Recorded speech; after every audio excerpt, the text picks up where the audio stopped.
And here we come on YouTube. Oh, why is. Yeah, I'm here on YouTube. Now I'm gonna be here on LinkedIn.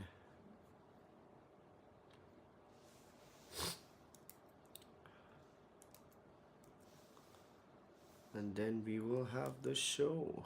Show it that we deserve. The show that we deserve. बचपन के बोले से वो राज आँखों से ऊंचा वो जहाज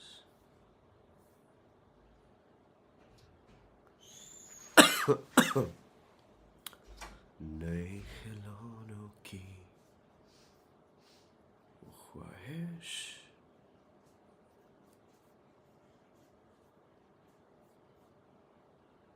चमकीले सिक्कों की आवाज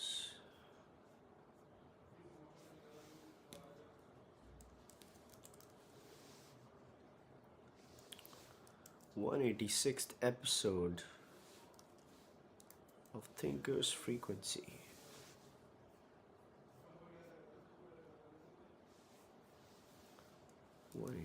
Episode. There we go. Live on YouTube, live on LinkedIn. I've sent a message to everybody on WhatsApp. And so we will begin. We will begin the show that we deserve. Oh, God damn it. Bum, bum, bum. Bum, bum, bum, bum, bum. Bum, bum, bum, bum, bum, bum. Bum, bum, bum, bum, bum. Bum, bum, bum, bum, bum, bum. Bum, bum, bum, bum, bum, bum. Good morning, everybody. Welcome to Thinker's Frequency. We're having such a good time. This is the peak of human civilization. We're working so hard, doing such good work for ourselves, our parents, our kids, our siblings, our husbands, our wives, our friends, everybody. Well, not other people's husbands and wives, I hope. And just when we thought things couldn't get any better, like they couldn't possibly get any better, well, they just did. Call it divine intervention, folks, but things just got a whole lot better. Now we have Thinker's Frequency, our daily mental workout, our daily dose of insights and analysis, which don't lead to paralysis right before we punch in. So let's continue with our journey of reading between the lines, things that are especially interesting and important in the world of business and finance. Let's go. But before we go, gotta follow a tradition, right? You know the tradition. You know the sweet and sacred tradition of the simultaneous sip. We'll all sip something together and it'll bring us good luck, as it always does, without fail, every day. And all you need for the simultaneous sip is a copper mug, a glass, a tank, a chalice, a stein, a canteen jug, a flask, or a vessel of any kind. Pour it with your favorite liquid. I like some hot water with black pepper in it. And here we go.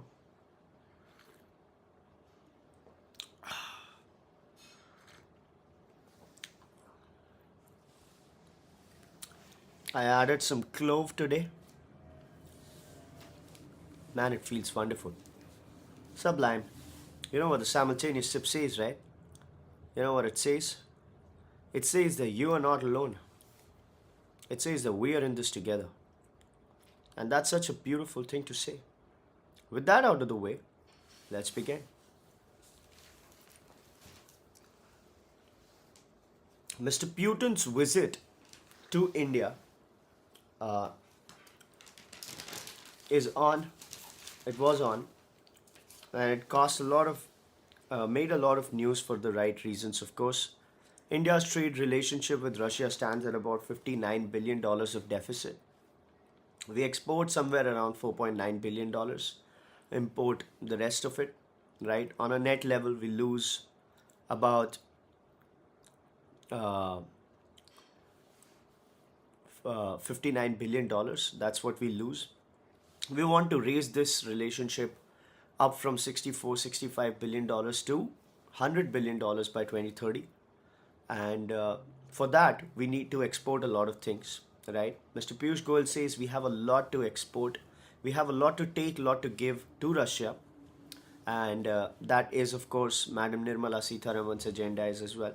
Everything for decoupling ourselves from the US economy. So on one side, India is trying to decouple itself from China as an importing hub, right? And on the other side, India is trying to decouple itself from the US as an export hub, because US is one of the very few countries where India has a trade surplus, right? So very interesting meetings happening with Russia. My question to a genuine question which I had from Team Russia is, did Mr. Putin not get the pollution? What did they do to clean the air for him? I see Mr. Sahil Popli has written, next time have some muleti as well. Yeah, I love muleti. It's beautiful. But the point is, how did he manage? Did he say, hey, Mr. Modi, what kind of a shithole did you call me in? I can't even breathe in this place. Right? Very necessary. Very weird. Whatever is happening in Delhi, as far as the air is concerned, very weird. I've set up a purifier, air purifier. Let's see how it works. Right? Would it do anything? Would it not? Let us find out. Speaking of finding out, folks, Mr. Shantanu Deshpande wrote something on LinkedIn yesterday and he found out, right? In today's episode of Poor Noise, it says, Dalal Street debut do not a star make. These street debuts do not a star make, half the recent newbies flopping. Need to rationalize valuations. Right? So, among over 500 crore IPOs, over 50% of scripts listed since 23 trading below the issue price. So 2 years, over 2 years, right? Almost 3 years now. Half of the companies that listed and raised more than 500 crores in the IPO, they are lower than their listed price. What does that tell you, folks? These people say that there needs to be some rationalization as far as the valuations are considered when they hit the market, because these people are draining the market, right? And just yesterday, we had a discussion on how the valuation thing, the average voice on the valuations of stocks hitting the markets are irrelevant, because there are just 100 traders in the sitting somewhere in Mumbai and Surat who do all the buying, right?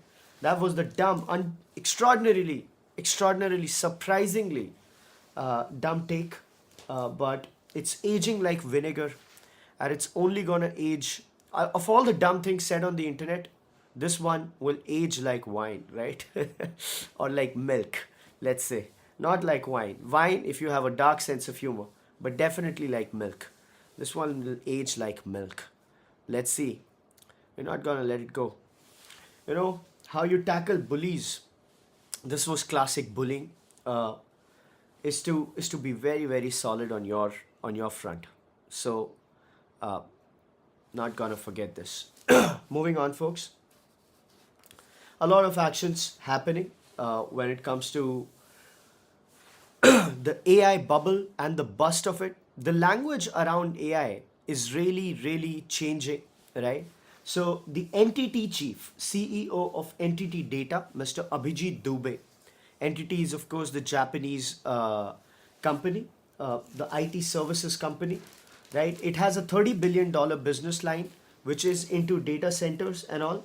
So it's basically, Entity Group is the $30 billion IT service company and the data arm of $100 billion Entity Group. And he says, Mr. Abhijit Dubey, AI bust will be followed by a huge bounce back.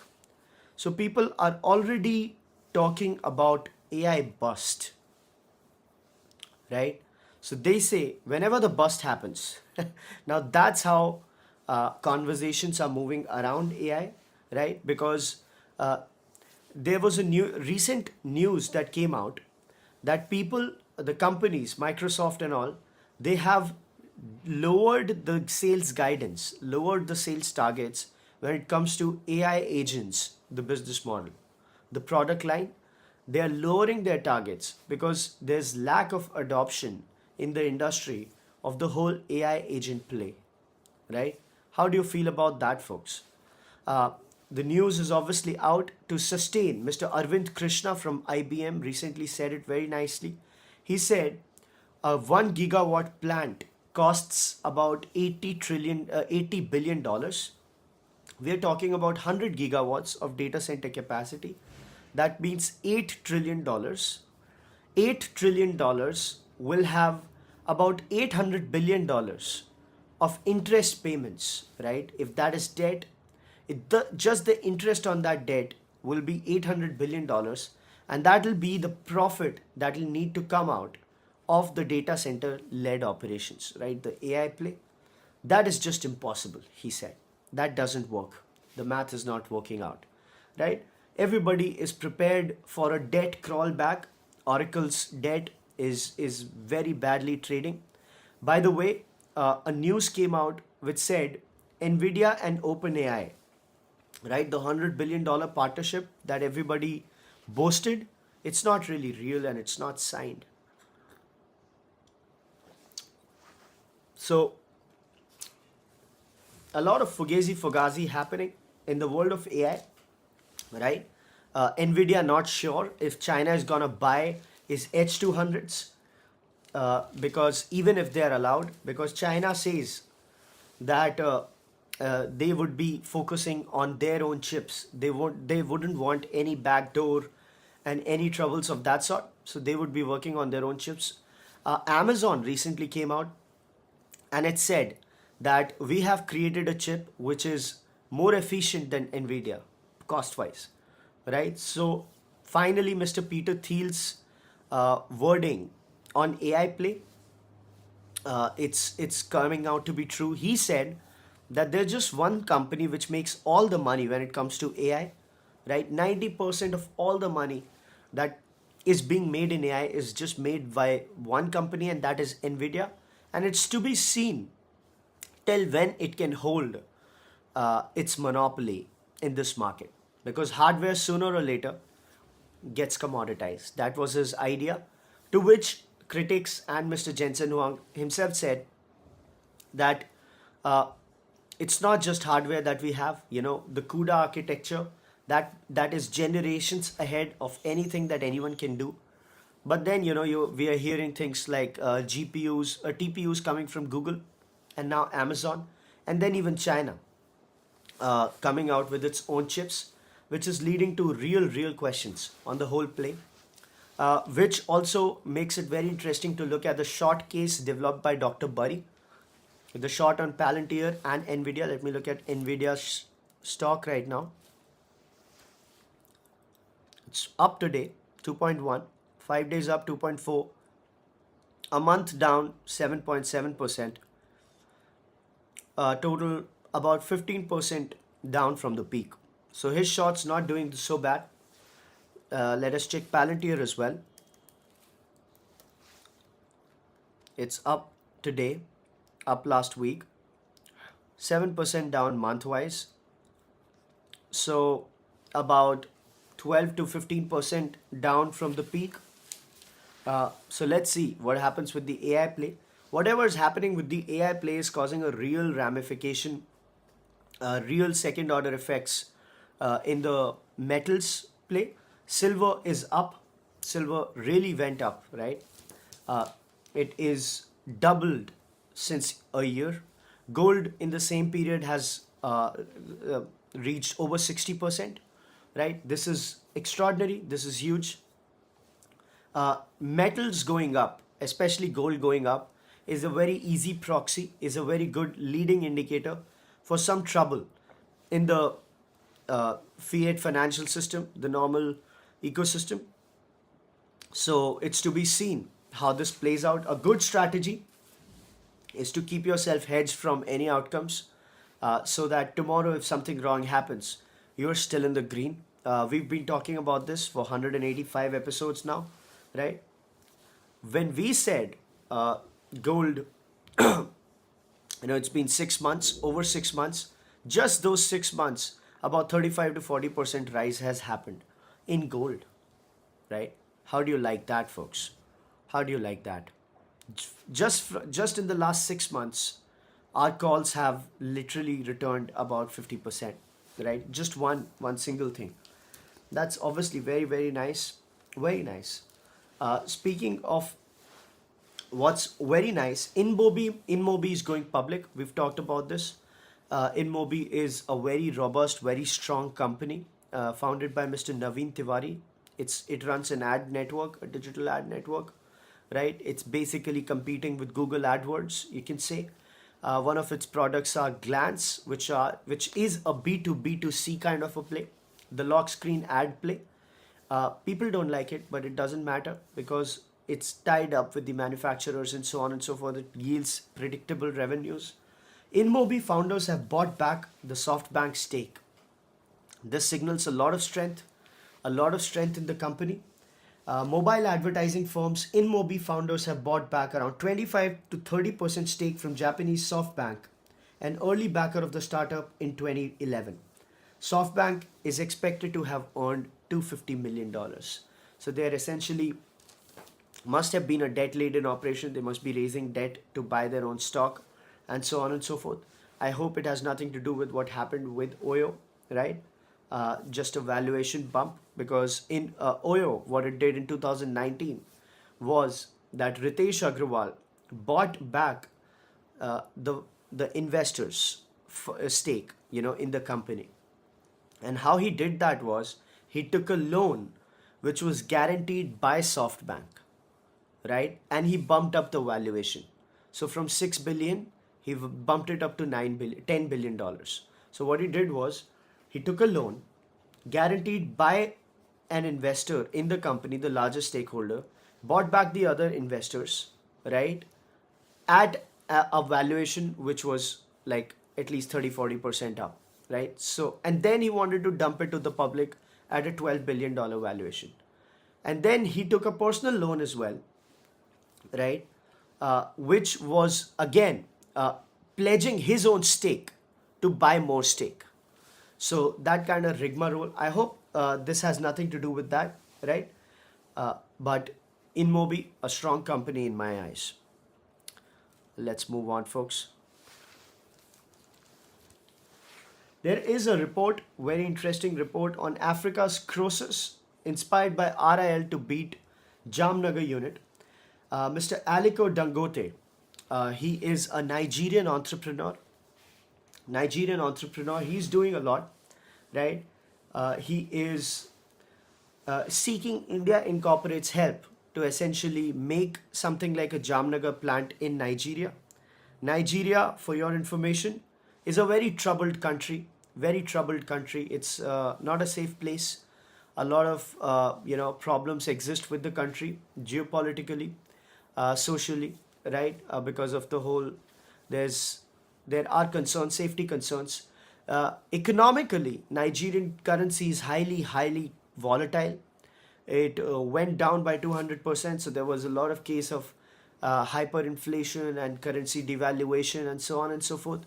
Airtel Africa's earnings got disrupted because Nigeria's currency effectively went to the toilet, right? So that was a bit of an issue. But what this particular entrepreneur is doing, he started off as a trader, right? Just like Indian entrepreneurs, all the big Indian business houses in the country, they started off as traders, right? Tatas, Birlas, and so on and so forth. And from a trader, he's becoming a manufacturing behemoth. So it's a $20 billion empire. Mr. Dangote, right? He is into cements, into oils, and so on and so forth. And he says that Nigeria produces 2% of the world's crude oil, but still all our domestic oil essentially requirements are imported majorly from Russia. So he's trying to do some sort of import substitution, right? Kind of a refinery play and so on and so forth. for which he is seeking India Inc.'s monetary support. A lot of insider criticism that he's not really adding a lot of value to Nigeria because all his plants have Indian money, Chinese money, and so on and so forth. And he's not really giving opportunities to Nigerians, right, and so on and so forth. But he says that I'm not a monopoly, monopolistic charges as well. I want other people to join it. So that's like a typical how Indian entrepreneurship prevailed after independence. That is where Nigeria is right now. So what's the first thing that you look at, right? You look at oil, you look at natural resources, you look at cement, you look at all of these things, the bare essentials, right? The mineral rentier program, right? So you become a rentier of all the minerals that exist in your country, right? Try to substitute that, and then the upper like pyramids of the entrepreneurial ambition, or let's say endeavor, are pursued. So after the minerals are considered, you go to foods and so on and so forth. So he has retail operations as well, right? A very inspiring story, a very interesting story, if not inspiring, because most of his wealth has come because of policy interventions. So there's a lot of government support that is happening when it comes to Mr. Akilo Dangote, right? A very good case study, Nigeria, Lagos. So he's trying to set up a huge a refinery, a Jamnagar kind of a setup in Lagos. Lagos is the capital of Nigeria, of course. Moving on, folks.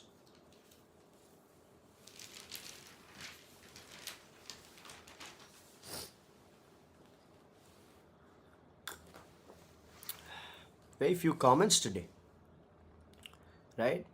There are people watching, but they're watching in silence. Is it the winters, folks? Is it the winters?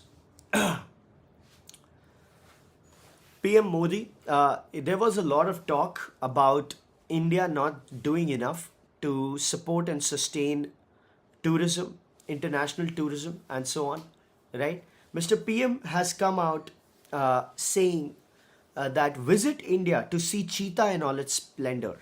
So India, of course, got a few cheetahs as the seeding batch cohort from Africa, and now India has been able to sustain a growing cheetah population in the country, and that essentially is India's answer to what? Masai Mara, right? Mr. Modi wants Project Cheetah was an effort to revive the lost ecological heritage. 3 years ago, our government launched Project Cheetah with the aim of safeguarding this magnificent animal. India is proud to home to several cheetahs and a significant number, many of them in Kuno National Park and Gandhi Sanctuary. So he says Kuno National Park and Gandhi Sanctuary are places to be. This is one of the calls for domestic tourism, making domestic tourism and international tourism flourish in the country. We've talked a lot about this, how India needs to do something. Our foreign, inflow when it comes to tourism is declining across the nation. Heritage sites losing out on a lot of foreign interest, right?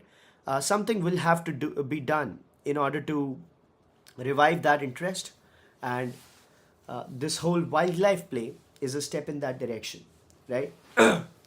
Speaking of wildlife and foreign inflow, you know what's happening, folks? A very interesting play is happening when it comes to Indian live entertainment scene. So Indian live entertainment, by the way, is a very small industry, some $30-40 million. It's supposed to be up to about $140-150 million, right? It's not a big industry at the moment, so I'll give you some numbers. Live music, 29 million in 2020 to 149 in 2024, 30 to 149 million in just 4 years. Market to reach $164 million by 2029. And right, what is happening is that this is leading to some foreign inflow in the country. Could you expect that? So, Mr. Hemant Biswa Sarma, the Chief Minister of Assam, he noted that India is holding out. There is a band called, what is that band called? It is an interesting band. I'm just forgetting its name. I know their songs, but I'm just missing out their name. So they're doing a tour in India, and for their tour, it's like $150 ticket, right? It's very cheap for people. So actually, foreigners are coming to watch that band in the country. Yeah, Post Malone. Post Malone is performing in Guwahati, Assam, and it's pulling in some foreigner crowd. So the Indian live music essentially becomes a domestic magnet, a tourism magnet. Could you have seen this coming, folks? Did you see this coming? Anyway, we've talked about India and Russia. India is buying S400 systems, 10,000 crores, right? BRAMOS upgrades and so on and so forth. Semi-cryo engine also getting developed with Russian technology. Speaking of the traditional media landscape, since we talked about the live music play, live music is a part of the overall market when it comes to the media landscape. Media landscape in India is starkly different from what's going on in the West. Very, very different. So print is not growing in the West at all, right? There's just 0.4% growth as far as print is considered. But print is growing in India at 5.6%, which is pretty robust, right? The TV thing is also growing. The ad business is somewhat growing, right? Of course, internet advertising is growing. Live music is growing. So India's media sector is essentially very diverse and very inclusive, very secular when it comes to forms and mediums, right? Print, even the newspapers, they are showing pretty robust growth rate. So let me pull on some numbers for you folks.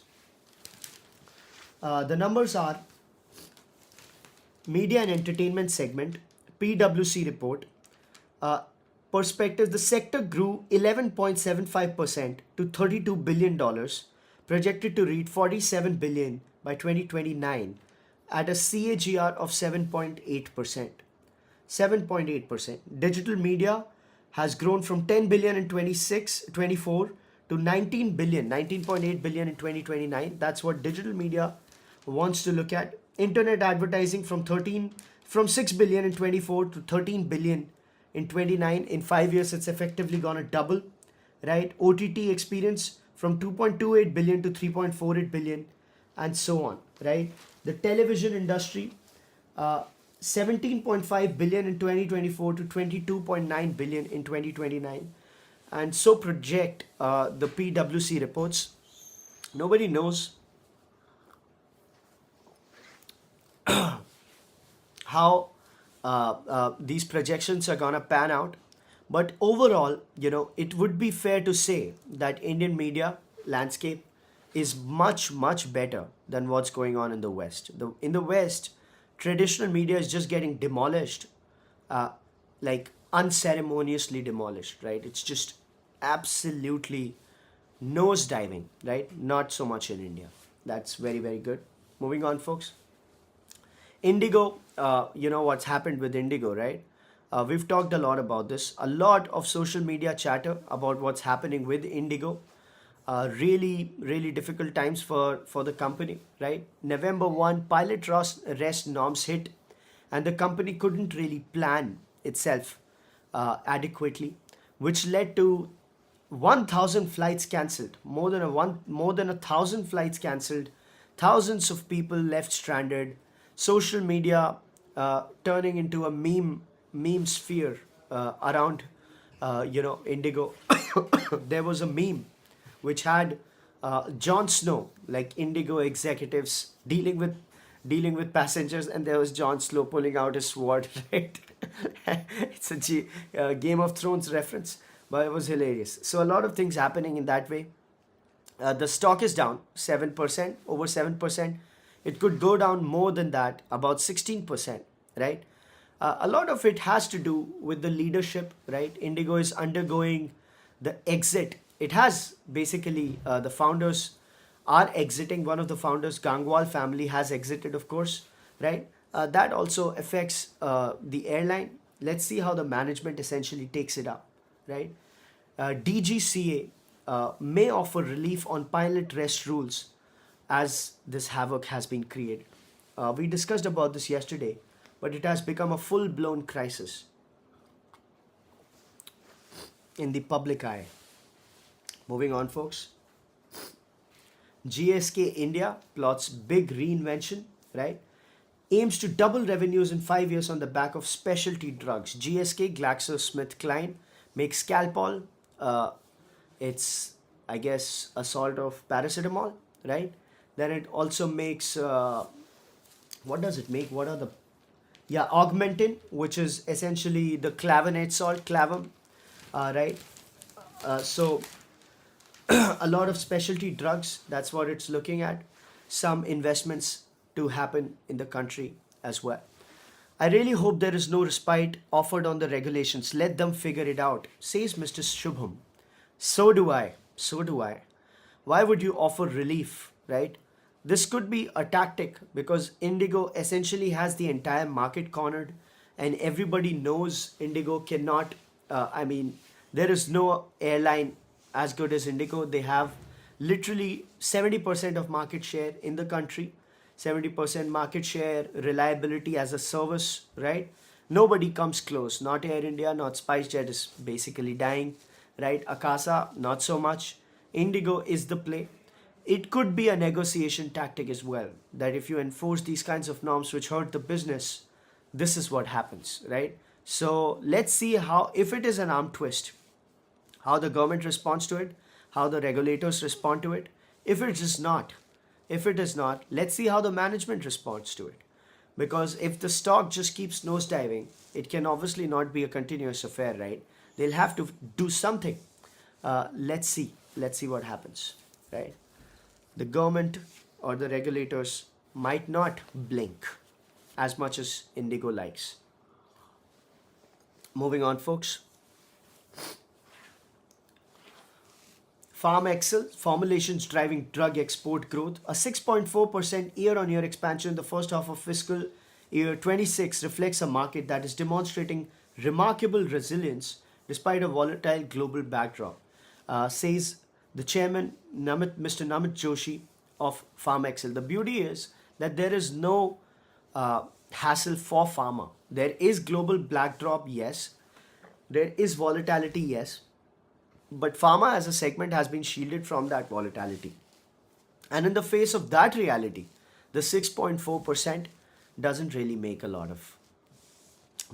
sound that green, right? So that is a counter. Smartphones could be expensive, folks. The memory chips, the RAMs, and so on and so forth, they are becoming dearer. There is some concentration risk when it comes to these particular components, and these components are leading to some sort of supply crunch, right? And 30% increment in the raw material. The bill of materials, overall BOM of the smartphone industry, it looks like it'll go up by 15%, which is huge, right? Which is pretty big. Let's move on, folks. October sales blitz fails to clam up the consumer durable lending market. Consumer durable lending market did not grow as much, like barely 1% year on year when it comes to October. Why? Because the GST rationalization happened on 22nd, right? Overall dispersals stay muted on tightening credit underwriting norms of financiers. And of course, the whole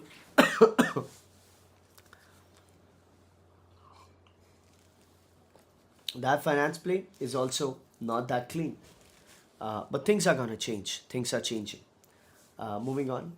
Nexus has closed a $700 million fund to back India US AI.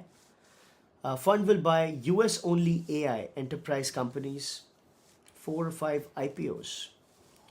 EV company Ultraviolet has raised $45 million. This is a bike electric bike company.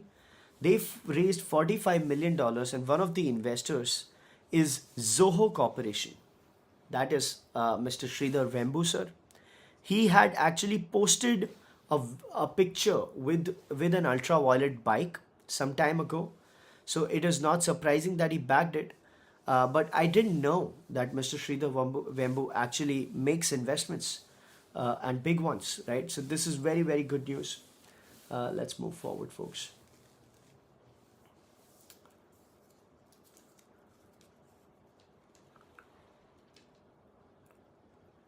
Tata Semiconductor sent AM as L1 bidders for Mohali Fab rejig. A lot of action in the Indian semiconductor mission.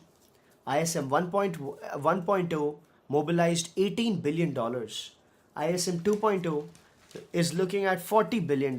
So there's going to be a lot of action when it comes to mobilization of money for all of this data center operations. But speaking of money and capex, right? Suzlon essentially has unveiled 3 new wind turbine units, essentially smart blade units, AI enabled. Even the blades of the turbine, right, of these windmills, they are looking at AI enabled windmills, the blades, right? 3 new AI enabled smart blades. Capex, a lot of capex, of course. The company to upgrade manufacturing footprint. Unfortunately, I'm not pro wind. Wind, I think, is a pretty bad source of energy, right? It kills all the birds, it kills all the real estate of that particular area. It's not good for the environment. It is extremely dependent on China, basically dependent on China. So even if Suzlon says that they're going to manufacture it, there's hardly any manufacturing, right? Which is to say, okay, I mean, that's very, so why do wind? Why do wind? But India's energy policy has been very secular, very diversified. So it's not just wind that India is focused on. India is also looking at solar. In fact, India superseded its targets when it comes to renewable energy, right? We were supposed to be 50% by 2030. We're 50% by 2025 itself, right? So solar, wind, hydro, nuclear, of course, the nuclear rationalization is on full swing now. Let's see how that plays out. Speaking of capex, Vinfast, the Vietnamese car company, looking at $500 million, $500 million expansion of the Tamil Nadu plant. This is, by the way, to be looked at or to be heard at in continuation to what Vinfast has been claiming for a very long time. Vinfast has said that although this manufacturing plant is not really manufacturing, it's essentially assembly, but it's going to create an ecosystem, and what it wants to do is not just be a car company. Vinfast had very big visions, right? From cars to real estate. Basically, they're setting up housing projects and so on and so forth. They want to be very, very broad when it comes to India's projects. So if they are not manufacturing in the true sense, they're going to make up with a lot of investment in other places. So Vinfast planning $500 million expansion of an EV plant, right, in Tamil Nadu. We've talked about this. 50,000 electric cars per year. Capacity can be increased to 150,000 in this year. That's what's happening, folks. Moving on. Vinfast. Vietnamese cars. So much of things happening in the car business, right? The European market, the European car market, it's essentially going to the dust. They seem to be good, says Mr. Sumanth Kumar. Good morning, Mr. Kumar. How are you doing? By the way, thank you, Mr. Kumar. Sumanth Kumar chose to, support the patrons program. a very generous donation, $3,000. That's going to help us keep the intern, right? Which takes $7,500 every month. So people who like Thinkers Frequency should support it in order to make it a continuous thing. Speaking of continuity, there is a lot of continuity happening in the quick commerce play, right? We made a prediction. Our prediction was that Swiggy is going to be a casualty in the quick commerce play, right? Swiggy and Zepto, they seem to be on a sticky wicket, and Swiggy especially because it's a public company, right? It has more pressures to deliver, right? It has cash concerns, it's QIP and everything. There are problems that Swiggy is dealing with, falling market share, profitability profile very very bad, and everything, right? Amazon is expanding its dark store operations. It says by the year end we'll have 300 dark stores. This is not good news for anybody, right? Anybody except Blinkit.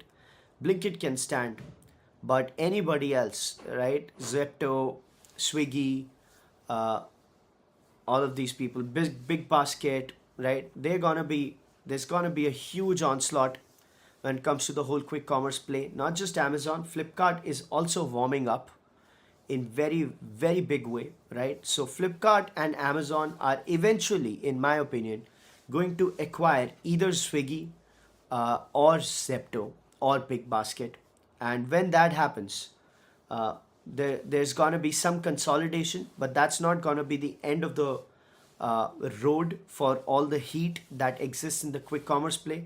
It's just gonna keep getting heated up, and it's gonna be a race to the bottom, as was the cab aggregation business. Everybody said Uber and Ola were gonna make money. I told you they were not, and they did not. So what did I tell you? What did I tell you? Didn't I tell you? And what happened? Exactly what I told you. And when did I say it would happen? A long time ago. Right?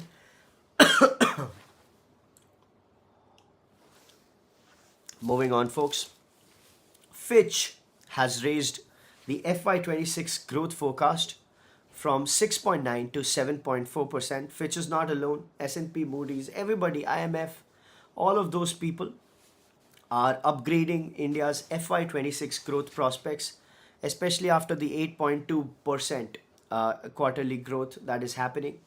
Even despite the currency troubles, right? 89, 90 rupees currency hitting an all-time low.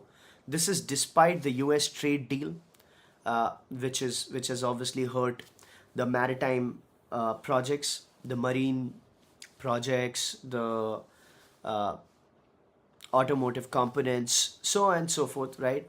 Apart from pharma, apart from electronics, all of the sectors that were exporting, the textile and so on and so forth, a lot of sectors have been hit. But you know, it's India is looking green. Mr. Sumanth Kumar asks, any thoughts on Snabit grabbing urban? Oh! Wow, what happened here? The camera fell apart. Holy! Just 1 second, folks. Is it okay? Wow, that was strange. That never happens, right? It's pretty stable usually. Wow, I hope it's okay. Holy shit. Anyway, quick commerce gods are angry. It's an omen. Any thoughts on Snabit grabbing urban companies' market share? Asked Mr. Sumanth Kumar. So, Mr. Kumar, the Snabit experience, the Snabit experiment is gonna end in tears, is the truth, right? It's gonna end in tears. So that's the prediction. Urban company is going to prevail. These Snabit guys, they are trying to do to this whole, made ecosystem what Uber and Ola tried to do with the whole cab ecosystem. So they are burning money. They are basically ruining the entire ecosystem by giving people free made services, right? They're literally. So I got a message from Abhiraj sir, the founder of Urban Company. He said, uh, these people, there's gonna be a time when they might just pay people to use their services. Nothing like this has happened even at the peak of the consumer internet bubble, right? These people are really, really screwing everything up. And their operations are not tight. Their operations cannot be tight. Urban Company works in an extremely ops heavy business. It is an extremely difficult business to execute. There is no technological solution to the idiosyncrasies of domestic maids, right? There is no technological solutions to that. It is essentially a people's business, a service business, a very ops heavy service business. And for that, there needs to be some sort of character of the company, right? Of being able to manage operations at scale. Snapit is going to raise money. It has raised money, coincidentally, from the same people that invested in Urban Company, right? So it has raised money. It's going to burn money, and then it's going to implode. That's what's happening. That's what's going to happen to Snapit. And that is my very, very unambiguous prediction. Let's see what happens. They're going to raise money. So it's going to be a lot of money, right? Before it crashes. But eventually, they're going to find out that, oh, shit, this was difficult. We learned a lot. We learned. After raising $200 million, what did you do? We learned. There's a lot of learning. Moving on, folks.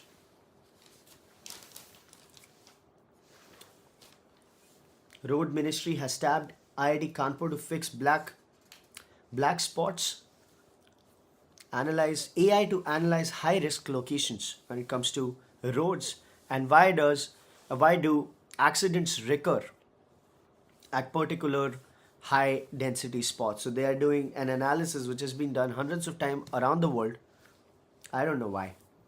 Project aims to understand why accidents recur at same spots. Draft report likely to be shared by the end of the month. Moving on, folks.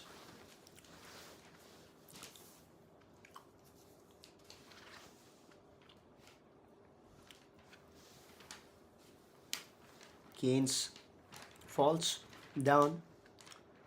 Kotak has flagged issues with subsidiary transactions. So it's a governance issue by Keynes. Wakefit is going public. Wakefit is... Oh my God, what's happening today?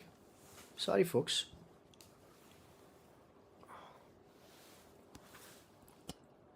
Just 1 second.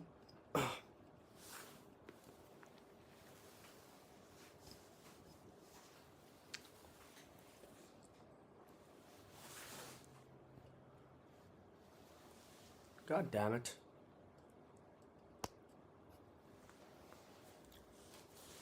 Wakefit is going public. Some numbers around Wakefit, folks. Wakefit didn't make money, but for the first half of FY26, it has made some profits, right? If you analyze those earnings, the price to earnings is $90, compared with 200 of its listed peer, Sheela Foam. So Sheela Foam is a listed peer when it comes to Wakefit's operations, right? And price to sales, the revenue multiple is 4 as compared to Sheela Foam's 2, right? So 6,000 crore of market cap. That's what they're looking at. Revenue stands at 1,200 crores.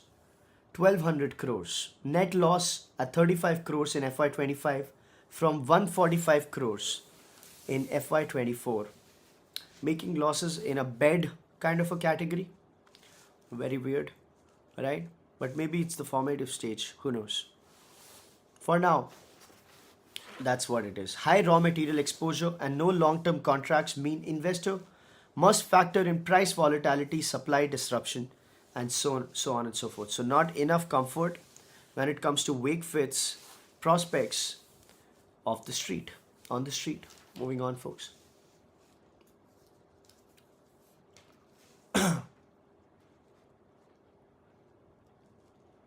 Indians returning from US may face higher tax as treaty benefit wanes. So India and US have had a treaty, right? And according to that treaty, there is some daily thing that how many days in a year are you in US, how many days in a year are you in India. Basis that, your tax essentially is calculated and you get a rebate and so on and so forth, right? So the tax benefit for Indians until now was pretty solid. US has changed it. US has changed it. So some numbers. Returning Indians are neither full residents nor NRIs. The tax rates on US income may rise 10 to 15%. So what happened is, the statute has carved out for non-returning, has a carve out who are categorized for tax purposes as resident but not ordinary residents, right? An RNOR must qualify for one of the following criteria: spends more than 120 days but less than 182 days in India and has at least 15 lakh income from India, provided the person has spent at least 365 days in the preceding financial years, have been an NRI, spent less than 182 days in India, and so on and so forth, right? And Washington clarifies, US has now said that if an individual is tagged on a limited basis by the contracting state, here India, the person will not be considered as a tax resident of that state. So the shift arises exclusively from the US's side, and that is essentially bad news. Right? Bad news. What are going to be the second order effects of this, folks? There are going to be a lot of second order effects for this. Can you guess them? Can you guess some second order effects of Indians returning from US facing higher taxes and seeing their tax play wane out? What do you think are going to be the second order effects of this particular play? Real estate prices. What's going to happen to real estate prices?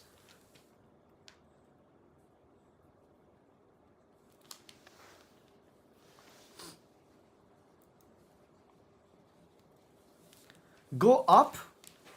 Why go up? They're going to be taxed more, these guys, right? There's going to be a very weird situation, right? So RONR, to reevaluate how income flows, investment structures, and so on and so forth. Going by the US stand, an RONR will be taxed by the US at 30% as against 15 to 25 under the treaty on dividends on US stock, mutual funds, and so on. Royalty from US platforms would be taxed at 30%. The scare is real. So if this happens, it's gonna affect negatively, right? Cannot go up. So it's gonna be taking away the benefit of spending time in India, because the treaty will go away and the tax thing, there will be no benefit.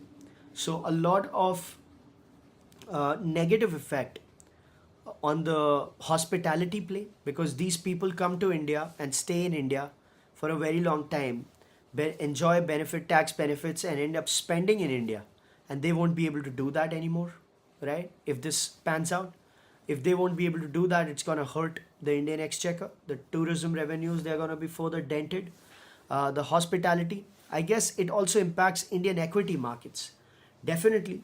It can impact basically the Indian markets in every way, where that money was supposed to be, because that was an incentive for these people to spend time in India, right? If that incentive goes away, you can expect something wrong to be happening, right? So let's see how the situation evolves.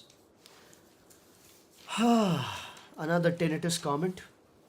Hello भैया, आपका tinnitus कैसा है? यार ये tinnitus का video मैंने बनाया हुआ है, उसमें सारी इन्फॉर्मेशन मैंने शेयर करी हुई है, राइट? तो उन वीडियोस को आप देखिए, उसमें सारी इन्फॉर्मेशन है, और जो भी शेयर करना था मुझे tinnitus के बारे में, वो मैं शेयर कर चुका हूँ, राइट? आई होप आप फील बेटर करें. American Dream has new country code at IITs. IITs used to be the bedrocks, or let's say the hotbeds of people going to US, right? So people used to study in IITs and then go to US for masters and then settle there. That was a predictable career path. That is not happening. So that is changing to Netherlands, Singapore, UK, and India. Playbook is shifting, right? That is a pretty serious thing, right? Why do you think this is happening, folks? And what are going to be the second order effects of that? Why do you think this is happening is a pretty simple question, I think, right? Because of the whole visa situation, because of how America is looking at immigration, right? That is obviously the reason. However, how is it going to affect India is the question. Do you think it's going to affect the remittance play? Do you think it's going to hurt the Indian remittance income? India gets about $135 billion in remittance. That number might just go up to $150 billion, right? And most of that, a lot of that comes from America, right? So if that happens, right? If that happens, what do you think is going to happen to the remittances? Are they going to come down? I think yes. You know why? Because a person going to America makes a lot more money than a person going to Europe. When you go to Europe, you don't go there to make a lot of money. When you go to Canada, you don't make a lot of money. US has a special differential as far as the amount of money somebody makes when that person goes to US. So if Indians stop going to US, right, and instead go to Europe, Canada, other places, Indian remittances are going to go down. That is how it is. So EU is for work-life balance, US is for money, says Mr. Shubham. That is correct. मैं सारी videos देखता हूँ, मतलब अभी कैसा है फिलहाल. यार मेरे अभी कैसा है फिलहाल जानने से आपको क्या हो जाएगा? ये कैसा क्वेश्चन है? ठीक है, बढ़िया है. यही पूछते रहते हैं लोग मेरे को. It's so weird. But anyway, it's better यार. मैं आप लोगों के लिए कुछ बना रहा हूँ. सारी tinnitus queries को मैं आज solve कर दूँगा. Right? You will be able to talk to me infinitely. Just wait for my product. I'll share it with you. Anyway, Lenovo mobile phones and PCs clocked 68% growth. Consumer business up rises to 27,000 crores. Smartphones drive boom in FY25. Andhra Pradesh to get India's first 6 gigawatt solar ingot wafer unit. Renew unit to set up a 4,000 facility. Andhra Pradesh getting a lot of capex. Are you guys jealous of Mr. Sumanth Kumar? Right? Because Andhra Pradesh is getting all the capex, it seems, right? It's either Andhra Pradesh or Assam or Gujarat, right? Nobody else is getting any capex, right? Where is the capex for UP? Where is the money for UP, right? What's happening with that? That is a question. That is a question. But let's see, folks, how this particular situation evolves. We lost a lot from 29 to 2024 due to misgovernance. But now it's a good time, Mr. Sumanth Kumar. Now you're back. And I think if everything stays intact in the next few years, in the next 5 years, Andhra Pradesh is going to be a very, very different place, right? I have very, very high hopes from Assam. Assam seems to be the place to shift now. It's so beautiful, right? And it's getting so much of traction. And Andhra Pradesh, Assam, Gujarat has obviously done a lot. There's some question. I am from Mumbai. A lot of heated sentiment here about investments in Gujarat. I can understand, Mr. Shubham. I can totally understand. You're going to get the bullet train, right? In a couple of years. Mumbai to Surat in 2 hours. Are you excited about that, folks? I mean, I would have been excited. So when I was in Mumbai in 2018, 17, 18, I was so excited about the prospect of like going to Gujarat, Surat, reaching there in just a couple of hours, man. That's phenomenal, right? And that's going to happen. So what do people think about it? Mr. Sumanth Kumar says, I was supposed to settle down in Karnataka, but I'm rethinking about Andhra Pradesh. It's more like Gujarat is getting the train and not Mumbai. Had it been Mumbai, Pune, Nagpur, well, something is happening there as well, right? I'm very excited about the Delhi Mumbai Expressway. Mr. Nitin Gadkari's claim of 12 hours, right? That's what I'm very excited about. I want to do a road trip from Delhi to Mumbai on a bike, right? So they say that bikes aren't allowed on that expressway, but that's okay because bikers don't really use expressway, right? Bikers do something called turnpiking. So what is called turnpiking? Turnpiking is a term which comes from medieval times. It's very old, where people used to, the real travelers, they used to not use the expressways, the big ways, and go inside the city to get the essence of traveling, right? So let's say if you're going on a bike trip, right? And what do you have? You take a bridge, or you go inside the city. So you turn the pike, the whole, the gate, and you go inside the village, and you essentially travel through the village, because that makes it more interesting. So bikers are interested in turnpiking, but I will definitely look forward to that. Some comments. Mr. Ashutosh Bhandekar, that sounds like a promotion, but now I feel really good to start a homestay in Guwahati. Our stays, says Mr. Ashutosh Bhandekar. It is very necessary. I mean, that's just beautiful. You never heard anything like that about Assam, right? About Northeast. Did you hear anything when it came to Northeast and business? These two things were very, very different, right? Now Post Malone is doing a concert in Guwahati. Come on, man. Come on. Come on. They're talking about making a riverfront like Sabarmati riverfront, the Assam thing, and they're talking about that whole Assam unit, the OSAT facility. That's huge. Tokyo Electron talking about setting up an office in Assam.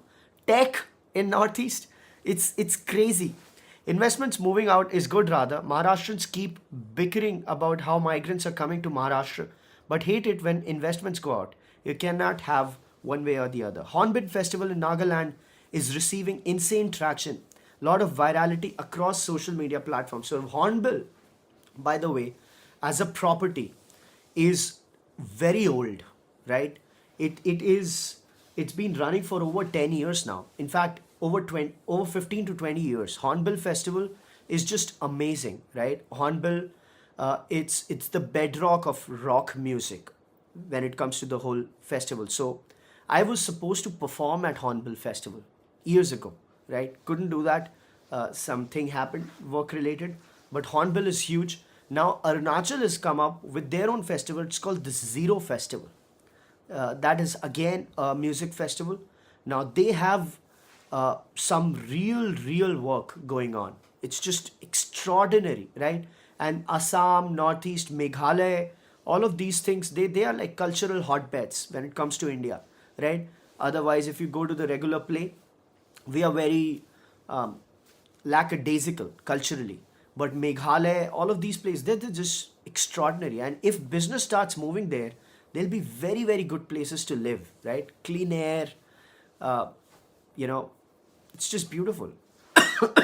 So whatever Kolkata has lost, whatever Bengal has lost, right? They'll make up, more than make up for everything Bengal has lost. Like Bengal is a total lost cause right now, right? It's all gonna change with Northeast's revival, and I'm so hopeful for it. I find Northeast very, very beautiful. So let's hope for that. With that, we should come to the end of the 186th episode of Thinker's Frequency, folks. I hope you liked it. I hope you had fun. I hope it added a lot of value to you. If you find Thinker's Frequency valuable, support the patrons program. If we cannot keep the intern, right? If we cannot even keep the intern, there's no point of doing this, right? Mr. Ashutosh Bhandekar says West Bengal tourism is up 15% this year. That is not tourism actually. That is Bangladeshis coming in West Bengal for medical treatments. So you've got to be very careful when you read these numbers. A lot of those numbers are just bullshit, right? So West Bengal is not really attracting a lot of tourism. That is the reality. They're attracting essentially immigration, right?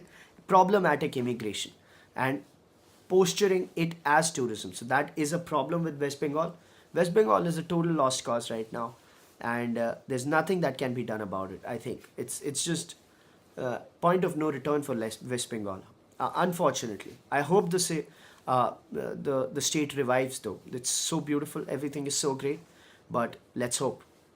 So yeah, I was saying that if we cannot sustain the intern, man, it's not worth it.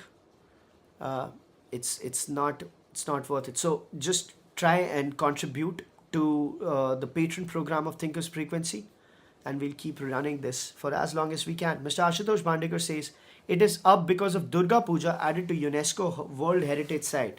Well, wait for the data. Wait for the data. You'd be surprised. Wait for the data, Mr. Ashutosh Bandekar. You'll see. You'll see where it's coming from. So it's 9:28. Our daily mental workout, our daily dose of insights and analysis, which don't lead to paralysis. Right before we punch in, right? I wish you a beautiful day personally and professionally. I'll see you tomorrow, same place, same time, hopefully. Please take care. Have a beautiful day. Contribute to the patrons program if you want to keep this running. We have 5 days. We have 5 days. On 8th, in fact, we have 3 days. On 8th, our month completes for the intern. Till 8th, if we are being able to raise enough money to pay him, right, we'll keep the show. Otherwise, we'll pack the bags, right? So we've got 3 days. See you. Bye-bye.